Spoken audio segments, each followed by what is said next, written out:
Alhamdulillah Rabbil Alamin. Allahumma salli ala Sayyidina Muhammad wa ala ali Sayyidina Muhammad. Arhamar Rahimനായ അല്ലാഹുവേ, പ്രപഞ്ചസൃഷ്ടാവായ പടച്ചവനെ, ഞങ്ങൾ പറഞ്ഞതും കേട്ടതുമെല്ലാം അല്ലാഹുവേ ഒരു സാലിഹായ അമലാക്കി മാറ്റണേ അല്ലാഹ്. പ്രിയപ്പെട്ട മുഅ്മിനീങ്ങളെ, വലിയ മഹത്വമുള്ള ഒരു ആയത്തിനെയാണ് ഞാൻ നിങ്ങൾക്ക് ഇന്ന് പരിചയപ്പെടുത്താൻ പോകുന്നത്. നമ്മൾ പലരും പല മുറാദുകളും ഹാസിലാകാനുള്ളവരും അല്ലേ? മനുഷ്യരെ സംബന്ധിച്ചിടത്തോളം അല്ലാഹു സുബ്ഹാനഹു വ തആല ഒരുപാട് വിഷയങ്ങൾ ആ മനുഷ്യരിലേക്ക് അല്ലാഹു നൽകപ്പെട്ടിട്ടുണ്ട്. അപ്പൊ നമ്മുടെ മുറാദുകൾ, ഹലാലായ മുറാദുകൾ പലതും നമുക്ക് സാധിച്ചു കിട്ടേണ്ടിയുള്ളത് പലരുടെ കരങ്ങളിലൂടെയാണ്. മഹത്തുക്കളായ പണ്ഡിതന്മാര് നമുക്ക് പറഞ്ഞു തരുന്നു, ഒരു അധികാരിയുടെ അടുക്കൽ നിന്നും ഒരു കാര്യം സാധിക്കാനുണ്ടെങ്കിൽ 170 വട്ടം ഈ ആയത്ത് ഓതിയിട്ടുള്ളാകുവേ, ഈ ആയത്തിന്റെ ബർക്കത്ത് കൊണ്ട് എന്റെ കാര്യം നീ സാധിപ്പിച്ചു തരണേ അല്ലാഹ് എന്ന് ദുആ ചെയ്തു പോയാൽ ആ കാര്യം സാധിച്ചു കിട്ടുന്നതാണെന്ന് മഹത്തുക്കളായ പണ്ഡിതന്മാര് പറയുന്നു. ഇത്രയും മഹത്വമുള്ള ഒരു ആയത്തിനെയാണ് ഞാൻ നിങ്ങൾക്ക് പരിചയപ്പെടുത്താൻ പോകുന്നത് അല്ലേ? നമുക്ക് ഒരുപാട് മേഖലകളിൽ നമ്മൾ പോകുന്നവരാണ്. അവിടെ നിന്നൊക്കെ അല്ലാഹു നമ്മളെ ഹലാലായ മുറാദുകൾ സാധിപ്പിച്ചു തരണം. അപ്പൊ അത്രയും മഹത്വമുള്ള ഒരു ആയത്തിനെയാണ് ഞാൻ നിങ്ങൾക്ക് പരിചയപ്പെടുത്താൻ പോകുന്നത്. അല്ലാഹുവിന്റെ പരിശുദ്ധ ഖുർആന് ധാരാളം മഹത്വങ്ങളുണ്ട് പ്രിയപ്പെട്ട, ധാരാളം മഹത്വങ്ങളുണ്ട് എന്റെ പ്രിയപ്പെട്ട മുഅ്മിനീങ്ങളെ. ഞാൻ ഇന്ന് പറയാൻ പോകുന്ന ഈ ആയത്ത് അല്ലാഹുവിന്റെ വിശേഷണങ്ങൾ പറഞ്ഞ ഒരു ആയത്താണ്. ഇതിൽ 18 പ്രാവശ്യം അല്ലാഹുവിനെ കുറിച്ച് പരാമർശിക്കുന്നു.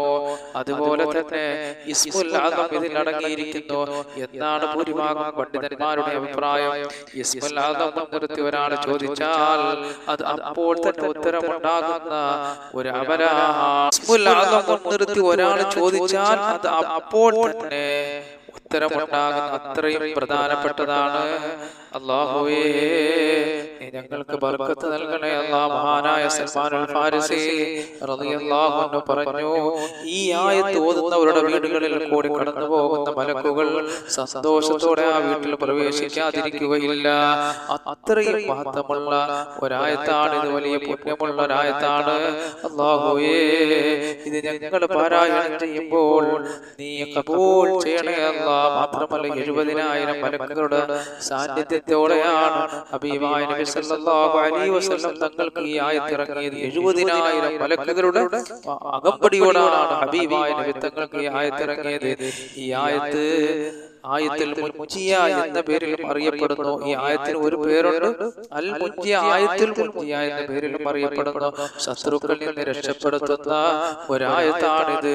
ഇത് ദുനിയാവിലെ അദാബിനെയും ആഖിറത്തിലെ അദാബിനെയും സംരക്ഷിക്കാൻ ഈ ആയത്തിന് കഴിയുന്നതാണ്. ഒരുപാട് മഹത്തുക്കളുടെ ചരിത്രമുണ്ട്, ഒരുപാട് മഹാന്മാരുടെ ചരിത്രമുണ്ട്.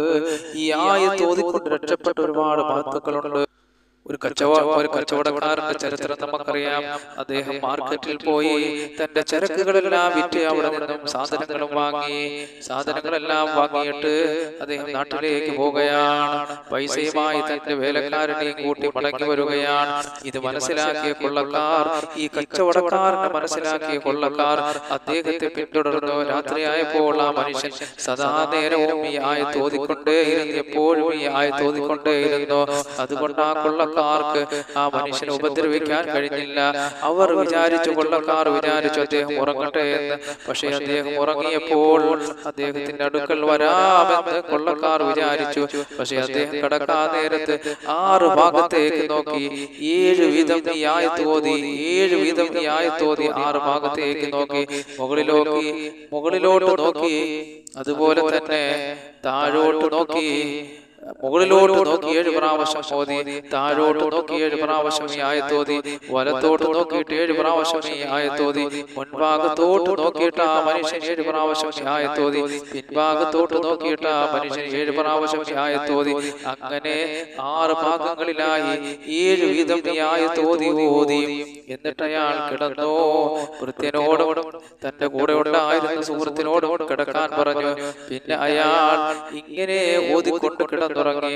അങ്ങനെ അദ്ദേഹം സുബഹിയുടെ നേരമായപ്പോൾ ഉണർന്ന അമലുകളെല്ലാം തുടങ്ങി. അപ്പുറത്ത് കൊള്ളക്കാരുടെ ശബ്ദങ്ങൾ കേൾക്കുന്നുണ്ട്. പക്ഷേ അവർക്ക് ഇങ്ങോട്ട് വന്നിട്ട് അദ്ദേഹത്തെ ഉപദ്രവിക്കാൻ കഴിയുന്നില്ല. അങ്ങനെ അദ്ദേഹത്തിന്റെ പിറ്റേ ദിവസവും ഇതുപോലെ വീട്ടിലെത്താൻ കഴിഞ്ഞില്ല. രാത്രിയായപ്പോൾ അദ്ദേഹം ഇപ്രകാരം ചെയ്തു. ഉറങ്ങി മൂന്നാമത്തെ രാത്രിയും അദ്ദേഹം വീട്ടിലെത്താൻ അദ്ദേഹത്തിന് പറ്റിയില്ല. പകൽ അദ്ദേഹം ഈ ആയത്ത് ദായിമാക്കി ഒരുപാട് ഓതിക്കൊണ്ടേയിരുന്നു. യാത്രയുടെ പകല് ഈ ആയത്ത് ഓതിക്കൊണ്ടേയിരുന്നു. കൊള്ളക്കാരാകട്ടെ ഇദ്ദേഹത്തിന്റെ സമ്പത്ത് തട്ടിയെടുക്കാൻ വേണ്ടി അവർ ശ്രമിച്ചു. രാത്രിയായപ്പോൾ ഇതേ പ്രകാരം ആയത്ത് ഓതി. അദ്ദേഹം ഉറങ്ങി 3 ദിവസം കൊള്ളക്കാർ കടക്കാൻ പറ്റിയില്ല. അവർക്കതിന് കഴിഞ്ഞില്ല. അവർക്ക് മനസ്സിലായെന്തോ സംഗതി ഇയാളുടെ കയ്യിലുണ്ട്, അതാണ് നമുക്ക് അടുക്കാൻ കഴിയാത്തത്. എന്താണെന്ന് ചോദിച്ചു. മനസ്സിലാക്കാൻ എന്താണ് നിങ്ങളെ സംരക്ഷിച്ച വിഷയമെന്ന് ചോദിച്ചു മനസ്സിലാക്കാൻ കൊള്ളക്കാർ വിചാരിച്ചു. അങ്ങനെ കൊള്ളത്തലവന്റെ നേതാവോ എന്ന് ചോദിച്ചു. ഞങ്ങൾ കൊള്ളക്കാരാണ്, പലതവണ ഞങ്ങൾ നിങ്ങളുടെ സാധനങ്ങൾ കൊള്ളയടിക്കാൻ മോഷ്ടിക്കാൻ ശ്രമിച്ചു, പക്ഷേ നടന്നില്ല. നിങ്ങളുടെ കയ്യിൽ എന്തോ ഒരു സംഗതി ഉണ്ടപ്പോൾ അദ്ദേഹം പറഞ്ഞു, ഞാൻ ആയത്തുൽ കുർസി ഓതിയിട്ടാണ്.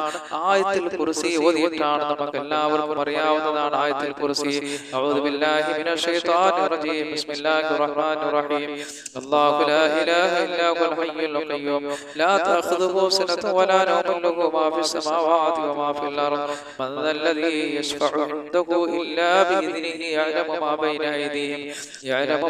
അയ്ദീഹിം വമാ ഖൽഫഹും വലാ യുഹീതൂന ബിശൈഇൻ മിൻ ഇൽമിഹി ഇല്ലാ ബിമാ ശാഅ വസ്അ കുർസിയ്യുഹു സമാവാതി വൽ അർദ് വലാ യഊദുഹു ഹിഫ്ളുഹുമാ വഹുവൽ അലിയ്യുൽ അദീം. അദ്ദേഹം പറഞ്ഞു, ഞാൻ ആയത്തുൽ കുർസി ഈ ആയത്ത് ഓതിയിട്ടാണ് ഞാൻ ഉറങ്ങാൻ കിടക്കുന്നത്. ആയത്തുൽ കുർസിയുടെ ഹിഫ്ള് അല്ലാതെ വേറൊന്നും, ആയത്തുൽ കുർസിയുടെ കാവലല്ലാതെ വേറൊന്നും എന്റെ കയ്യിലില്ല. കൊള്ളത്തലവന്റെ നേതാവ് അയാൾക്ക് മുന്നിൽ പശ്ചാത്തപിച്ചു. അവർക്ക് മനസ്സിലായി ഇദ്ദേഹത്തിന്റെ അടുക്കൽ പ്രവേശിക്കാൻ സാധിക്കുകയില്ല എന്ന്. എന്റെ പ്രിയപ്പെട്ട മുഅ്മിനീങ്ങളെ, അത്രയും മഹത്വമുള്ള ഒരായത്താണ് ആയത്തുൽ കുർസി. ഈ ആയത്തുൽ കുർസിയുടെ മഹത്വമാണ് ഞാൻ മുകളിൽ പറഞ്ഞു വന്നത്. അല്ലാഹുവേ, ഒരു അധികാരിയുടെ അടുക്കൽ നിന്നും കാര്യം സാധിക്കാനുണ്ടെങ്കിൽ 170 വട്ടം ഈ ആയത്ത് ഓതിയിട്ട് അല്ലാഹുവേ, ഈ ആയത്തിന്റെ ബർക്കത്ത് കൊണ്ട് എന്റെ കാര്യം സാധിപ്പിച്ചു കിട്ടണേ എന്ന് നിങ്ങൾ ദുആ ചെയ്താൽ അല്ലാഹു നിങ്ങളുടെ കാര്യങ്ങൾ സാധിപ്പിച്ചു തരുന്നതാണ്. നബി സല്ലല്ലാഹു അലൈഹി വസല്ലം തങ്ങൾ പറയുന്നു, എല്ലാ വസ്തുക്കൾക്കും ഒരു നേതാവുണ്ട്. ഖുർആനിന്റെ നേതാവ് സൂറത്തുൽ ബഖറയാണ്. ആ ബഖറ സൂറത്തിലെ ആയത്തുൽ കുർസിയാണ് ഖുർആനിലെ സൂക്തങ്ങളുടെ നേതാവ്. വീട്ടിൽ നിന്ന് പുറപ്പെടുമ്പോൾ ആയത്തുൽ കുർസി ഓതിക്കൊണ്ട് പുറപ്പെട്ടാൽ അവനെ എല്ലാ ഭാഗത്തു നിന്നും കാവലുണ്ടാകും. അവന് സംഭവിച്ചേക്കാവുന്ന അനിഷ്ട സംഭവങ്ങളിൽ നിന്ന് രക്ഷിക്കാൻ 70,000 മലക്കുകൾ ഉണ്ടാകും. അല്ലാഹുവിന്റെ മുൻനിശ്ചയപ്രകാരം അവൻ മരണപ്പെട്ടാൽ 70 രക്തസാക്ഷികളുടെ പ്രതിഫലം അല്ലാഹു നൽകുന്നതാണ്.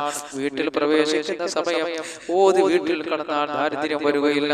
ദാരിദ്ര്യം ഭയപ്പെടുന്ന മുഅ്മിനീങ്ങളെ, നിങ്ങളെ വീട്ടിലോട്ട് കടക്കുന്ന സമയം നിങ്ങൾ ആയത്തുൽ കുർസി ഓതിയിട്ട് കയറിയാൽ, ആയത്തുൽ കുർസി നിങ്ങൾ ഓതിക്കൊണ്ട് കയറിയാൽ നിങ്ങളുടെ ഭവനങ്ങളിൽ ദാരിദ്ര്യം ഉണ്ടാവുകയില്ല. ഇമാം അബ്ദുൽ ഖാദിർ അൽ അദ്ഹബി റഹിമഹുല്ലാഹ്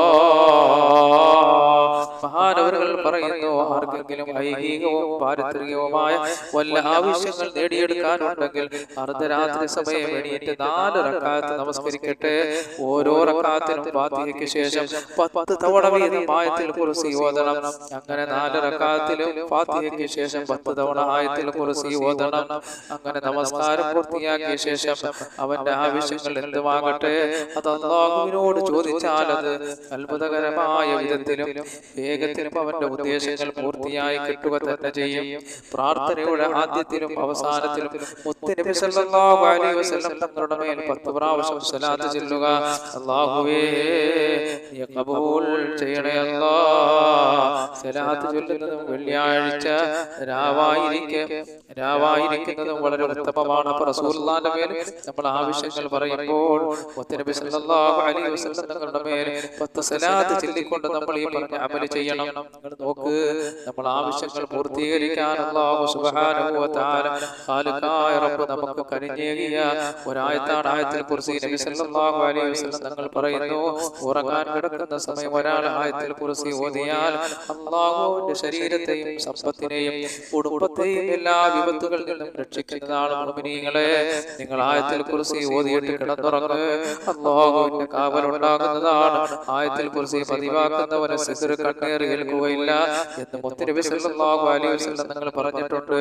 അല്ലാഹുവേ, ഒരുപാട് മഹത്വങ്ങൾ പറയാനുണ്ട്, പക്ഷേ സമയം വളരെ കുറവാണ്. യജമാനനായ റബ്ബേ, ഈ പരിശുദ്ധ ഖുർആനിലെ ആയത്ത് നിത്യം ഓതാൻ ഞങ്ങൾക്ക് ഭാഗ്യം നൽകണേ അല്ലാഹ്. അൽഹംദുലില്ലാഹ് അൽഹംദുലില്ലാഹി റബ്ബിൽ ആലമീൻ. അല്ലാഹുമ്മ സ്വല്ലി അലാ സയ്യിദിനാ മുഹമ്മദ് വഅലാ ആലി സയ്യിദിനാ മുഹമ്മദ്. അർഹമർ റഹീമായ അല്ലാഹുവേ, പ്രപഞ്ചസിദ്ധാവായ പടച്ചവനെ, ഞങ്ങൾ ഈ പാരായണം ചെയ്യുന്ന പരിശുദ്ധ ഖുർആനിനെ നീ കബൂൽ ചെയ്യണേ അല്ലാഹ്. ഇതെല്ലാം ഞങ്ങൾക്ക് രണ്ട് ലോകത്തും വിജയം കൈവരിക്കാനുള്ളതാക്കണേ അല്ലാഹ്. പടച്ചവനെ, ഞങ്ങളെ മജ്‌ലിസിലുള്ളവർ, ഞങ്ങളോട് ദുആ കൊണ്ട് വസിയത്ത് ചെയ്തവർ, ഞങ്ങളോട് ദിക്റുകൾ ചൊല്ലുന്ന മുഅ്മിനീങ്ങൾ മുഅ്മിനാത്തുകൾ പലരും രോഗികളുണ്ട് അല്ലാഹ്. ഞങ്ങൾ പലരും രോഗികളാണ്, ഞങ്ങളുടെ രോഗങ്ങൾ ശിഫയാക്കണേ അല്ലാഹ്. ഞങ്ങൾ പലരും കടക്കാരാണ്, ഞങ്ങളുടെ കടങ്ങൾ വീട്ടി തരണേ അല്ലാഹ്. ഞങ്ങൾ പലരും ഭവനങ്ങളില്ലാത്തവരാണ്, ഞങ്ങൾക്ക് ഭവനം നൽകണേ അല്ലാഹ്. ഞങ്ങൾ പലരും മക്കളില്ലാത്തവരാണ്, ഞങ്ങൾക്ക് മക്കളെ നൽകണേ അല്ലാഹ്. മക്കളെ സാലിഹീങ്ങളും ആബിദീങ്ങളുമാക്കണേ അല്ലാഹ്. ഞങ്ങളുടെ മക്കളെ എല്ലാം വിദ്യാഭ്യാസ സമ്പന്നരാക്കണേ അല്ലാഹ്. ഞങ്ങളുടെ മക്കളെയും ഞങ്ങളെയും എല്ലാ സർവ്വ ആപത്തുകളിൽ നിന്ന്, വിപത്തുകളിൽ നിന്ന്, ബുദ്ധിമുട്ടുകളിൽ നിന്ന്, വേദനകളിൽ നിന്ന് കാക്കണേ അല്ലാഹ്. ഞങ്ങളുടെ കൂട്ടത്തിൽ ജോലിയില്ലാത്തവരുടെ ജോലി നൽകണേ അല്ലാഹ്. എല്ലാ മേഖലകളിലും ഖൈറുകളും സന്തോഷങ്ങളും അനുഗ്രഹങ്ങളും ധാരാളം നിഅമത്തുകളും നിലനിർത്തണേ അല്ലാഹ്. മഹത്തുക്കളായ പണ്ഡിതന്മാർ പറഞ്ഞു തന്നതുപോലെ പരിശുദ്ധ ഖുർആൻ പാരായണം ചെയ്യാനും എല്ലാം ഞങ്ങൾക്ക് തൗഫീഖ് നൽകണേ അല്ലാഹ്. ഞങ്ങളെ ഒരുമിച്ച് കൂടുതൽ സ്വീകരിക്കണേ അല്ലാഹ്. ഒരുപാട് പ്രവാസികൾ ഞങ്ങളോട് ദുആ കൊണ്ട് വസിയത്ത് ചെയ്തിട്ടുണ്ട് റബ്ബേ. അവർക്കെല്ലാം ഖൈറുകളും സന്തോഷങ്ങളും നിഅമത്തുകളും സന്തോഷത്തോടെ സൗന്ദര്യത്തോടെ സമ്പത്തോടെ യാത്ര ചെയ്യാനുള്ള ഭാഗ്യം അവർക്കും ഞങ്ങൾക്ക് നൽകണേ അല്ലാഹ്. ആകാശത്ത് ഇറങ്ങുന്നതും ഭൂമിയിൽ നിന്ന് മുളയ്ക്കുന്നതുമായ സർവ്വ ആപത്തുകളെ തൊട്ട് വിപത്തുകളെ തൊട്ട് ഞങ്ങളെ കാക്കണേ അല്ലാഹ്. ഞങ്ങളെ ഒരുമിച്ച് കൂടുതൽ നീ സ്വീകരിക്കണേ അല്ലാഹ്. اللهم اجعلنا هذا جمعا مرحوما وتفرقنا من بعده تفرقا معصوما ولا تجعل فينا ولا منا ولا معنا شقيا ولا مطرودا ولا محروما. اللهم حبب إلينا الإيمان وزينه في قلوبنا وكره إلينا الكفر والفسوق والعصيان واجعل عاقبتنا رشدا. اللهم ادفع عنا البلاء والوباء والقحط والأمراض يا أرحم الراحمين. ربنا آتنا في الدنيا حسنة وفي الآخرة حسنة وقنا عذاب النار بحق صلى الله على محمد صلى الله عليه وسلم. صلى الله على محمد صلى الله عليه وسلم. صلى الله على محمد صلى الله عليه وسلم. صلى الله على محمد صلى الله عليه وسلم. صلى الله على محمد يا رب صل عليه وسلم.